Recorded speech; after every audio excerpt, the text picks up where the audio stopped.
Depuis des siècles, il y a toujours eu cette tentative de créer un homme meilleur. Il n'y a pas de Dieu dans la machine. Et si on laisse tomber ça, alors l'homme est... Donc ça n'a ni but ni objectif. Et c'est alors une sorte de machine à plaisir. Et ces pensées excessives, ces rêves fiévreux, il faut tout simplement les éviter. CLA-TV s'entretient aujourd'hui sur le thème du transhumanisme avec le professeur Paul Cullen. Merci beaucoup de nous consacrer du temps sur ce sujet passionnant. Oui, merci beaucoup, Monsieur Matten, de m'avoir invité. Je suis ravi. Nous aussi. Pouvez-vous décrire brièvement qui vous êtes? Quelle est votre fonction et comment vous en êtes arrivé à parler du transhumanisme? Oui, donc je suis originaire de Dublin, en Irlande. J'ai aussi fait des études de médecine humaine. Je suis donc médecin. Plus tard, j'ai étudié la biologie moléculaire et la biologie à Londres, puis j'ai fait de la recherche pendant des années. Je dirige un grand laboratoire à Münster, un laboratoire médical, et je suis aussi à l'université là-bas, où je donne des cours en tant que professeur associé. Je suis venu au transhumanisme parce que j'ai toujours eu un faible pour la science-fiction, même quand j'étais jeune. Et j'ai fait beaucoup de recherches génétiques moi-même, ce qui m'a beaucoup intéressé. Et j'ai d'abord pensé que c'était une lubie. Ce n'est pas sérieux. C'est en quelque sorte une lubie de gens riches. Mais j'ai constaté que non. Ce n'est pas du tout une lubie et qu'ils sont très sérieux. Et c'est là que j'ai compris que c'est une chose qui est quand même très importante parce que ça a fondamentalement à voir avec notre conception de l'être humain et ça m'intéresse beaucoup. Et c'est comme ça que j'en suis arrivé là. Nous abordons aujourd'hui le thème du transhumanisme. Grand sujet, notamment lors de la réunion de Davos du Forum économique mondial.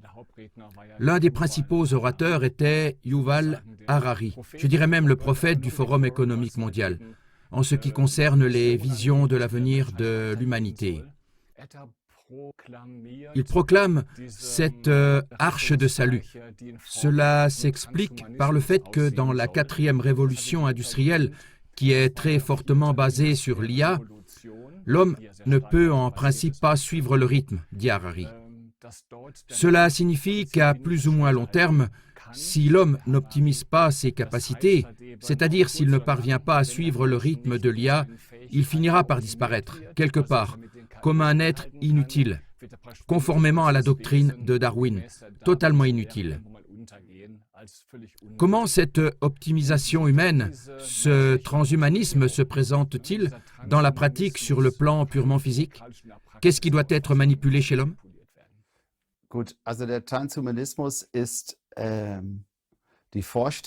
Alors, le transhumanisme, c'est l'idée qu'on peut améliorer l'être humain en utilisant des dispositifs techniques. Donc l'idée au départ, c'est d'améliorer certaines fonctions du corps. Mais ensuite, pour conclure, l'idée est que l'on peut puiser directement dans la conscience de l'homme et peut-être même, et c'est la matière de nombreux films de science-fiction, la télécharger dans une sorte de machine, d'ordinateur, de cloud, peu importe, de sorte que l'homme puisse continuer à vivre dans la machine, pour ainsi dire. Sozusagen hochladen kann, sodass der Mensch sozusagen in der Maschine weiterleben kann. Il y a quelques jours, il y avait un film comme ça avec un robot où c'est ainsi, et c'est une idée qui est complètement erronée selon moi, mais c'est pour ainsi dire l'idée, c'est la vieille idée. Comment pouvons-nous vivre éternellement? Comment pouvons-nous devenir comme les dieux? C'est en substance l'idée sous-jacente.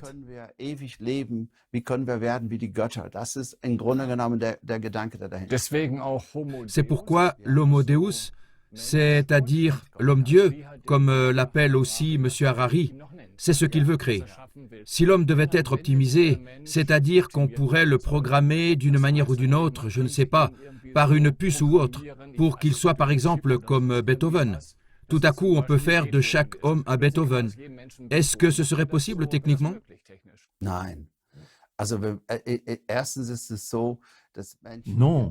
Donc, premièrement, Le fait est que des gens comme Beethoven, ou Mozart, ou Einstein, ou Newton, donc ce sont des gens qui sont tellement inhabituels et finalement ces étincelles de créativité. Ce qui est intéressant chez ces personnes, c'est qu'on ne peut comprendre qu'à un certain point, c'est le cas d'Einstein, on peut, si on regarde l'histoire de la physique et ses pensées, comment il a évolué, on peut le comprendre jusqu'à un certain point. Et puis, il y a une pensée qu'on ne peut pas comprendre. Le charisme? Oui, Non, c'est la créativité de l'homme. C'est comme pour Mozart. Les partitions de Mozart, pour autant que je sois informé, n'ont pratiquement pas eu de correction. Et puis on a demandé, « Monsieur Mozart, comment faites-vous » Et il a dit, « Oui, j'écoute la musique et je l'écris. Je l'écoute simplement et je l'écris ensuite. » Intuition, inspiration. Oui, donc l'idée que nous avons, par exemple, la conscience, notre modèle que nous avons de l'être humain en ce moment, est une sorte de modèle mécaniste. Qu'est-ce que ça signifie? L'homme est une sorte de machine, une machine physiochimique. Et tous les processus se déroulent dans le système nerveux central, dans le cerveau, dans le crâne. Et nous n'en savons rien. Nous ne savons même pas si tout ici, si la conscience, d'où ça vient, si nous sommes des récepteurs. Je ne veux pas dire que c'est le cas, nous n'en savons rien. Cela signifie que nous ne savons absolument pas comment l'être humain fonctionne en fin de compte et, justement, comment fonctionne la créativité. Et nous ne savons pas non plus ce qui nous définit, les émotions, l'amour, toutes ces choses. Nous n'avons pas la moindre idée de leur fonctionnement. Je comprends très bien. Supposons pour l'armée que l'on veuille maintenant donner aux gens un meilleur système d'orientation, par exemple. Qu'ils connaissent toutes les cartes par cœur ou autre chose comme ça. D'un point de vue purement technique, comment fait-on? D'accord. L'armée a bien sûr l'idée du super soldat. Et il y a déjà des approches. Par exemple, il est possible d'influencer les pensées par des bobines magnétiques. Donc il y a un casque avec des aimants dedans, des bobines magnétiques, et elles peuvent effectivement influencer les ondes cérébrales. Et ils peuvent avoir une sorte de... On appelle ça le flow. Donc, ça veut dire que quand on est dans le processus créatif, on perd la notion du temps et on est dans le flow. Et on s'en servait par exemple pour les tireurs d'élite. Et les tireurs d'élite se détendent alors profondément et peuvent atteindre plus de cibles par unité de temps. Donc, avec des ondes magnétiques, on fait ça de l'extérieur. Oui, c'est ainsi. Et on arrive aussi, par exemple, chez les patients atteints de la maladie de Parkinson, par la stimulation de régions profondes du cerveau, à remédier partiellement à la rigidité et ce genre de choses. Ça existe. C'est un peu le niveau auquel nous sommes. Mais ce n'est pas ce qu'on veut. Il y a donc en principe deux façons d'essayer de changer les gens. L'une passe par la biologie, via la génétique. Et la deuxième, c'est par la technologie, par les ordinateurs et tout ça. Donc, par des moyens techniques.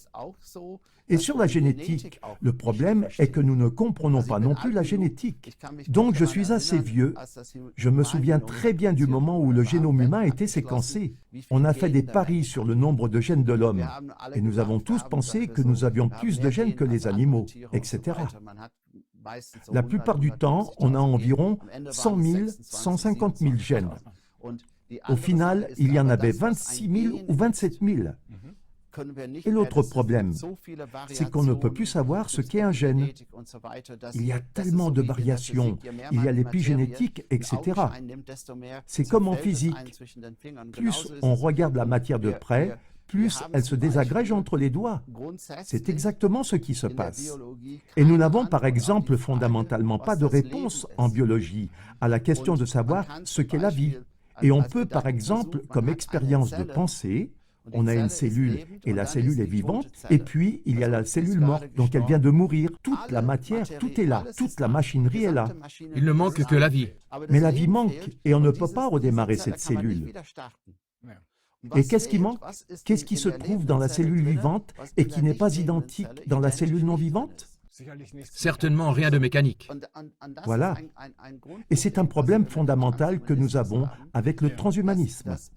C'est une incompréhension fondamentale, à mon avis, de la nature. C'est de la fausse anthropologie. D'accord. Oui. Donc des hypothèses erronées, à partir desquelles on part? Oui, une mauvaise compréhension de ce qu'est l'être humain et une compréhension très matérialiste.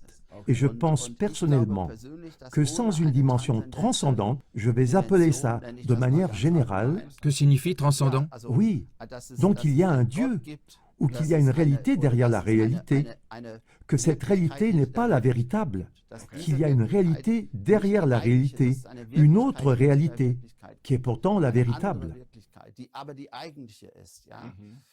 Cette notion est ce qui donne une direction à la vie, ce qui donne un sens à la vie.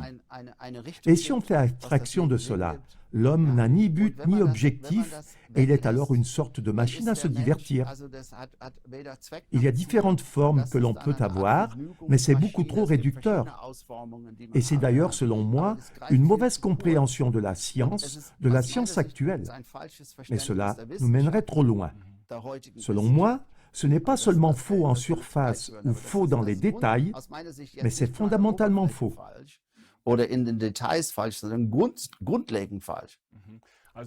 Donc, pour en revenir au sujet d'Einstein, où M. Einstein a-t-il soudain trouvé sa pensée, son saut de pensée? Il peut s'agir d'une intuition de la réalité derrière la réalité. On a donc une intuition, si je puis dire. Et cela ne peut être compensé par aucune machine. Non, c'est un mystère, un secret. C'est un miracle, un mystère. Nous ne le savons pas. Elia, par exemple, peut super bien reproduire, mais ne peut pas être créatif dans le sens. Parce que cette dernière étape, cette intuition. Exactement, cette dernière étincelle, donc l'étincelle des dieux, on pourrait presque dire qu'elle manque. Il n'y a pas de Dieu dans la machine. Et l'idée est, c'est une vieille question, pouvons-nous créer Dieu dans la machine? Non, nous ne pouvons pas. On peut aussi dire l'IA, pas d'intuition.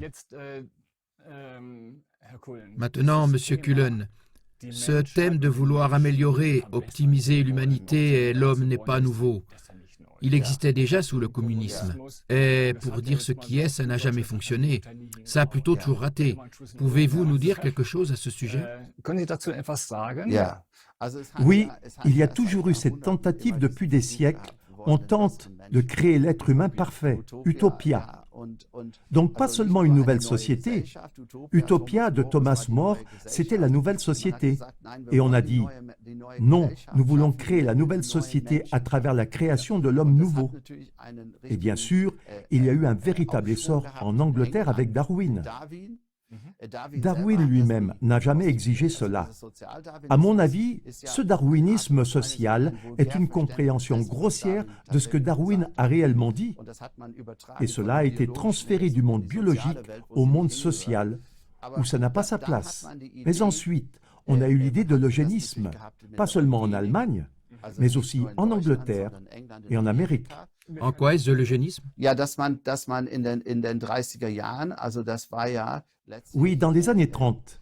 Enfin, c'était en Allemagne. C'était un projet biologique. Que la sélection des espèces? Des hommes meilleurs et des sous-hommes. Et cette idée, ou encore la pensée raciste, tout cela est lié à l'idée qu'il y a des hommes meilleurs et des hommes moins bons. Et l'idée de base de l'eugénisme est la suivante. Les meilleurs individus ne se reproduisent pas suffisamment et les moins bons se reproduisent trop. Et cela remonte à Thomas Malthus au XVIIIe siècle déjà.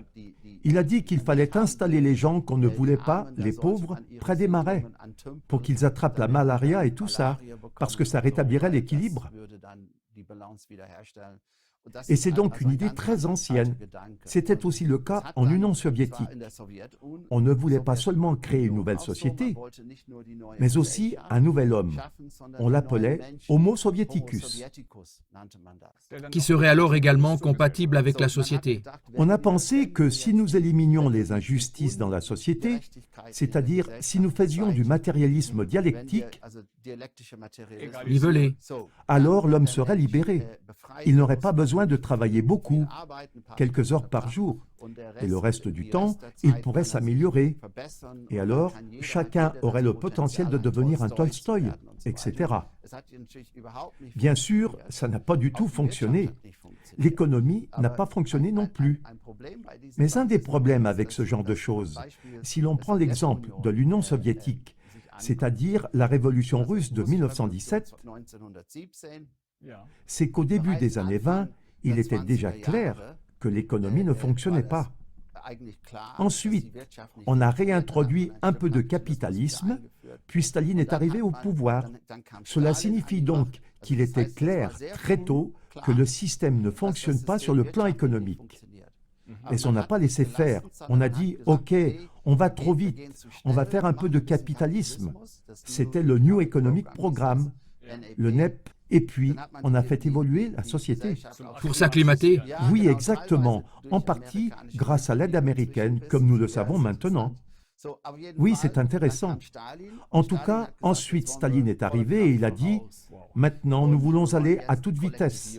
Et nous voulons maintenant la collectivisation. Nous voulons socialiser la propriété privée des moyens de production dans les campagnes. Et l'idée est que nous voulons maintenant catapulter la société russe dans le nouveau siècle. Et la population rurale a pour mission de fournir la nourriture ou les aliments pour la ville.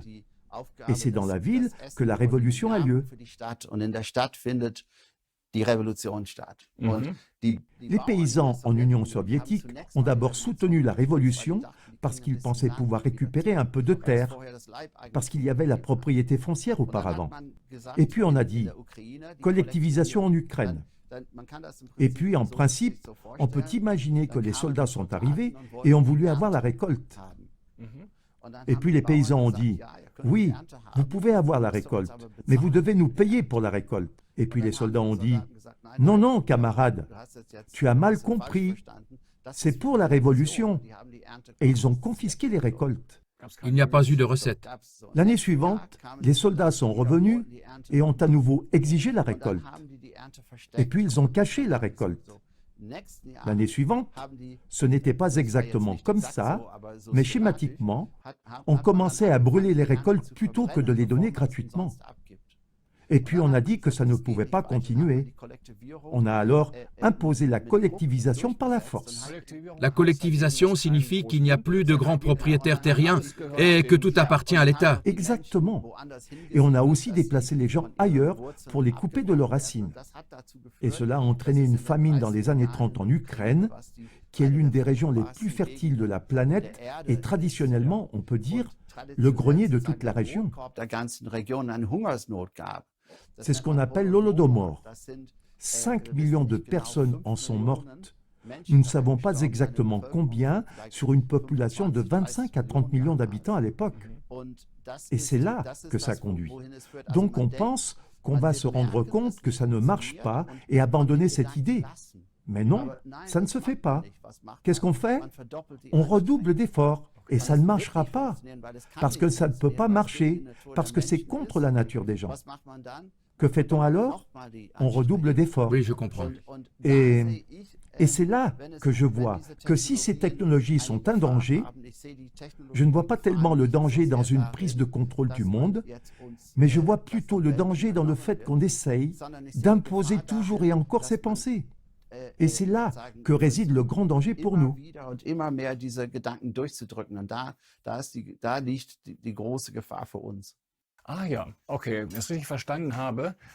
Si j'ai bien compris, le transhumanisme ne peut pas vraiment fonctionner comme ça parce qu'il repose sur des bases fausses. Tout comme avec le communisme, on part d'une fausse image de l'être humain. On ne peut pas lui imposer quelque chose qui est contraire à sa nature. Ça ne marchera pas, aucune pression supplémentaire n'y fera rien. Ça peut aider à obtenir un certain statut ou une certaine classe sociale, éventuellement. Mais il y a un moment où il faut s'arrêter. L'homme dit alors « je préfère brûler ma récolte plutôt que la donner gratuitement ». Et puis c'est peut-être la même chose pour le transhumanisme. C'est vrai.